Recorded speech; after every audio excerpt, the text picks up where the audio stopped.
has announced Draupadi Murmu will be their presidential candidate for the upcoming elections. Murmu would become the first tribal president of India and second ever female president if she is elected. In a tweet, Prime Minister Modi said Srimati Draupadi Murmu ji has devoted her life to serving society and empowering the poor, downtrodden as well as the marginalized.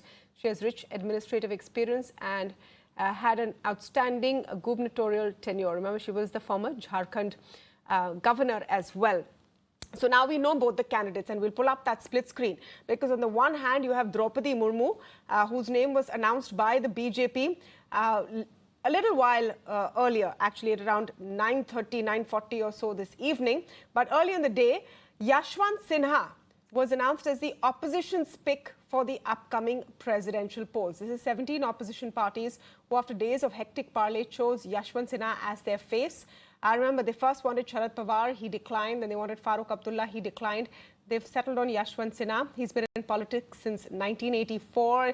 He's the former finance minister in an NDA government, by the way, and had recently joined the Trinamool Congress. He exited from the Trinamool Congress before this entire nomination was made. So two very interesting choices for president. And remember, the way national politics is right now, every race is a tight one. Generally, the race for president shouldn't really be a race. It should be something that everyone agrees to, but that's unlikely to happen. Let me just play out for you the announcement of both nominations today.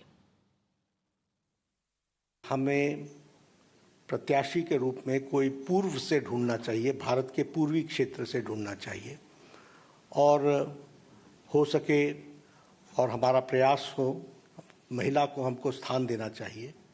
और आज तक कोई आदिवासी tribal प्रत्याशी राष्ट्रपति के रूप में नहीं आया है, इसलिए हमें ट्राइबल पर, और पहली बार कोई ट्राइबल को भारतीय एनडीए की तरफ से हम कैंडिडेट बना सकेंगे, ऐसा संसदीय बोर्ड, पार्लियामेंट्री बोर्ड का मत था।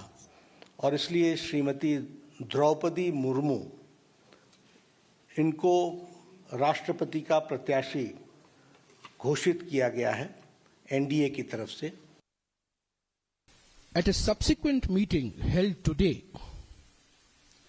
we are happy to announce that we have unanimously, I stress the word unanimously, chosen Shri Yashwant Sinha as the common candidate of the opposition parties for the presidential election, which will take place on the 18th of July 2022. All right, so that race is very much on. Professor Sanjay Kumar of CSDS is joining us on the show to break down how that will play out. So now, if you look at the numbers, Sanjay, the BJP plus has about 48% of the vote when it comes to the electoral college for the presidential election. But they are likely, or are they banking on getting the Biju Janata Dal and the YSRCP on board? Do you think that their nomination of Draupadi Murmu will help make that effort even easier? There's no doubt about that the nomination of Draupadi Murmu is going to make BJP's work easy of getting their candidate elected as the president of India. I don't think that they had any doubt about whether their candidate will be elected as the president of India or not. But I think what they are aiming is trying to mobilize the vote of the tribals for the 2024 election. So I think they're trying to hit two, the idea is to hit two targets with the same ball, in a sense. Win the presidential election, because if you have fielded a women candidate, so you're likely to get the votes of the women MPs. You have fielded a tribal women, so you're also likely to get additional vote of the tribal MPs. But when it comes to 2024 elections, I think it is important for the party to keep the tribal votes intact. This will help the party, BJP, to keep the tribal vote intact in 2024 elections. Maybe more, it will help the party in mobilizing additional votes of the tribals, which is going to be very important for 2024 Lok Sabha elections. So let's if we do a comparison of candidates over here, Draupadi Murmu on the one hand, Yashwant Sinha on the other hand, Yashwant Sinha very politically active, Draupadi Murmu not really at all. How do you think they will stack up? Because the opposition has been saying that the fight is very much there. They are going to try and push this forward and use this as an opportunity to bring the opposition together. Do you think Yashwant Sinha has a chance? No, I don't think Yashwant Sinha has a chance. But why are you surprised when opposition says that their candidate has a chance? Do you expect a candidate to be fielded, to be ready to contest election, if the party which is sponsoring that candidate says that our candidate doesn't have a chance? You have to put out a brave face in front of the voters, in front of the electorate. So expecting a political party or an alliance or a group of political parties to say we are fielding a candidate but our candidate doesn't have a chance, we should not expect that to be said by the political party. I'm saying that. I don't expect the opposition to come and say that our candidate is going to lose. But I'm talking about the choice of candidate. If you're actually in the fight, would you have chosen someone who is a very political persona and expect everyone to vote for him, when the choice of a presidential nominee is also very often to send out a larger social message? Hence, the selection of Draupadi Murmu. Mr. Nadda, while making that announcement, said as much, that we wanted a woman, we wanted someone representing the eastern part of the country. That's what they've done. No, both the teams are like the BJP and the opposition. Both are trying to play their own politics.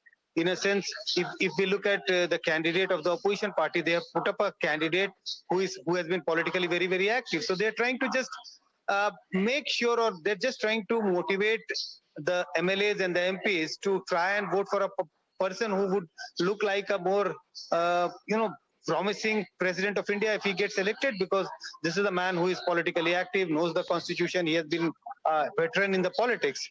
But on the other hand, BJP is trying to send out a larger message of help of putting up a candidate from a marginalized section or from a group from which the women who we only had one women president up till now. There has been no women, tribal women as the president of India. So they're just trying to send out a bigger message that we care for those who have been on the margins of the society, margins of politics.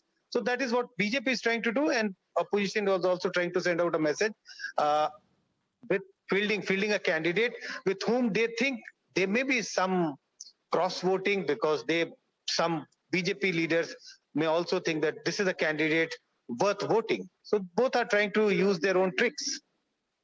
Absolutely. So it's a interesting race that we will see playing out on the 18th of this month. Thank you so much, Sanjay Kumar, for joining us on this story as we're trying to break out the two big political stories of the day.